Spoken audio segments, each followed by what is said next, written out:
Okay, Near v. Minnesota in 1931. This court case had to deal with J.M. Near and Howard Guilford, two owners of a paper in Minneapolis, Minnesota, that claimed that gangsters had high-level city officials in their pockets and working for them. The Minnesota officials, the high-level people, the mayor, the city councilman, all those people were not very happy about this and actually obtained an injunction to prevent Near from publishing his newspaper under a state law that allowed actions against such periodicals.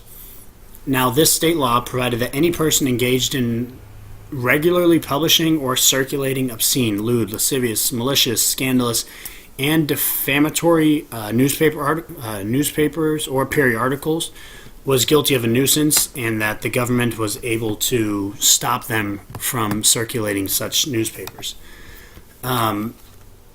Near fought against this, claiming it was against his First and 14th Amendment rights, and the court agreed. According to them, history had shown that the protection against previous restraints was at the heart of the First Amendment, and that since this state statute needed a prior restraint against the newspaper, that it was invalid under the First and 14th Amendment. So the Supreme Court held that the statute authorizing the injunction was unconstitutional as applied.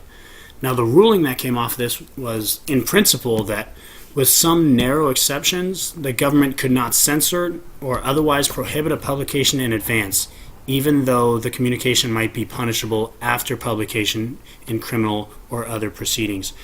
And the reason that this isn't just a First Amendment deal, that it's also a 14th Amendment one, is because the 14th Amendment protects citizens against its states, and since this was a state law that Near was fighting against, that's why it had to deal with the 14th Amendment as well.